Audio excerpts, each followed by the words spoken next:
فجر کی نماز پڑھنے کے بعد تھوڑا سا سب سے پہلے قرآن کریم کی تلاوت، اس کے بغیر کوئی دن خالی نہیں ہونا چاہیے.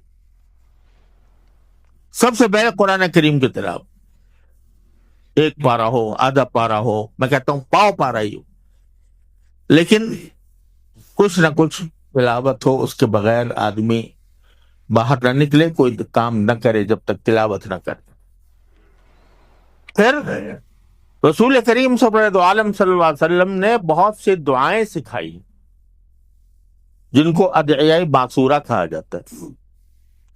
وہ دعائیں مناجات مقبول میں جمع کی ہوئی ہیں، اور بھی الحزب العظم ہے اور بہت سی کتابیں ہیں جن میں وہ دعائیں مذکور ہیں رسول کریم صلی اللہ علیہ وسلم کی.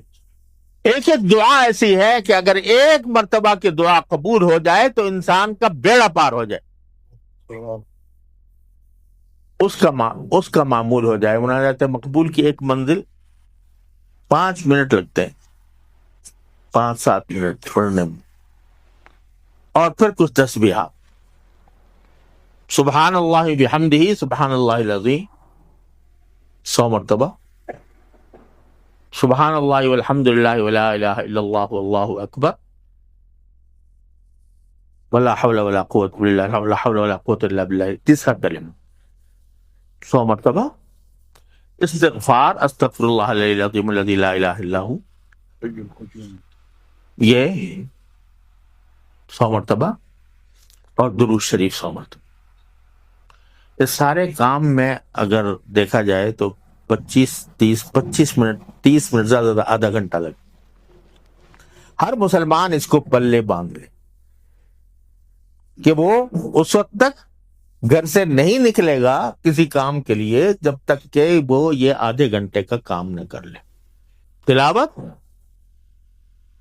مناجات، اذکار، یہ 4 اذکار میں نے بتایا.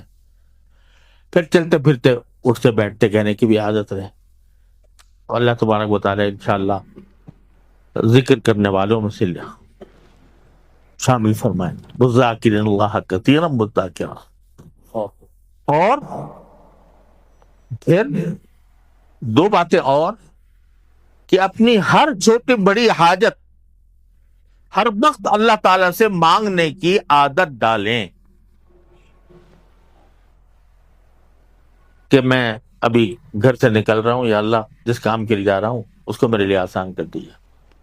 گھر میں داخل ہو رہا ہوں، یا اللہ